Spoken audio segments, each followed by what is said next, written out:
Hello. Today we're going to talk about knightly tournaments and examine the features of their preparation and execution. But first, let's look at what they actually were. Knightly tournaments were combat competitions between members of the knightly class, held during the Middle Ages, mainly in Western Europe. Their purpose was not only to test combat skills but also to demonstrate valor, honor, and social status. The first mentions of such tournaments date back to the 11th century, but their peak popularity came in the 12th–14th centuries. Tournaments were often held to mark significant events such as coronations or diplomatic visits. These were large-scale events that gathered not only knights but also nobles, clergy, craftsmen, and common folk. A tournament was a spectacle, a symbol of warrior culture. It was based on strict rules that evolved over time. Some tournaments included theatrical elements and mythological imagery. For a knight, this was a way to gain reputation and rewards. Many became professional participants, traveling from one tournament to another.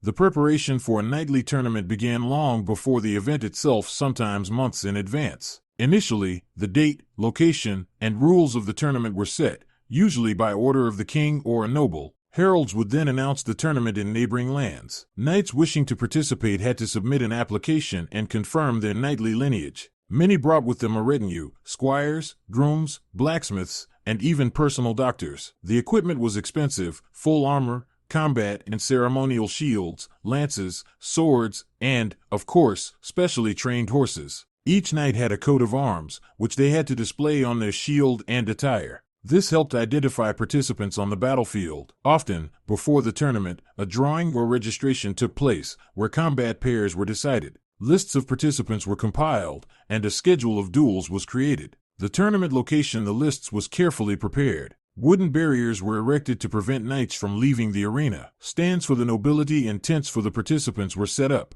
Organizers also provided security and medical assistance, as injuries were frequent. Sometimes, a parade of participants was held before the tournament, where knights showcased themselves to the public. Musicians, banners, and gleaming armor created a festive atmosphere. However, this was followed by a serious inspection of weapons and armor to ensure they complied with the rules. Sharp lances were prohibited if the tournament was of a ceremonial nature. Judges, tournament marshals monitored the adherence to rules and evaluated participants' behavior. All of this was done to ensure the tournament was safe and fair. Only after this thorough preparation did the tournament proceed to its spectacular part, the competitions. The tournament began with a ceremonial opening. Participants gathered in a specially enclosed area and greeted the spectators and nobility. There were two main types of competitions: jousting, combat on horseback with lances, and melee, a mass brawl of either mounted or foot knights. Jousting was considered the most spectacular event. Two knights charged toward each other on horseback, attempting to knock the opponent out of the saddle using a blunt tournament lance. Victory was awarded to the one who either unseated the opponent or landed more accurate hits. Often, the lances would break on impact, which was considered especially honorable. After jousting, the melee followed, an organized brawl with several knights on one or both sides. Some tournaments involved dozens of fighters simultaneously. In melee combat, swords, maces, and shields were allowed, but the weapons were also dulled. Nevertheless, injuries were common, and sometimes even deaths occurred. Judges kept an eye on participants' conduct. It was forbidden to strike a fallen knight or attack from behind. There were also skill challenges, such as hitting a ring with a lance at high speed. After the combat events, competitions such as heraldic or costume displays were sometimes held.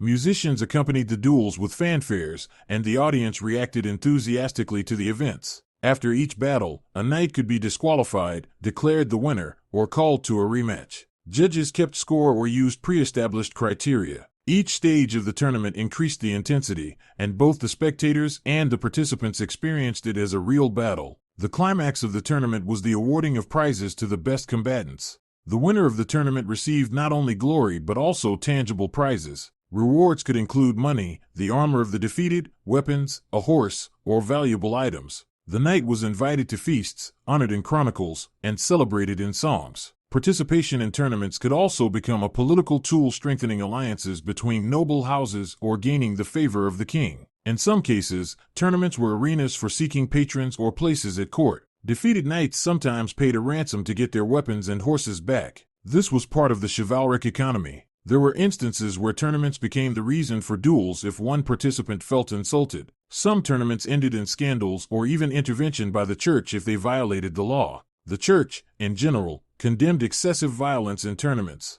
Over time, the rules became stricter, and the tournaments became more theatrical. The winners of tournaments could use their titles and victories as part of their family history. The tournament became a symbol of elite culture and knightly virtue. However, from the 15th century, the popularity of tournaments began to decline. The development of firearms made traditional armor obsolete. By the 16th century, tournaments had become more of a courtly entertainment rather than a true test of martial skills. Nevertheless, their memory remains in culture, heraldry, art, and literature. Today, knightly tournaments are reconstructed by historical reenactment groups and remain an important part of the study of the Middle Ages.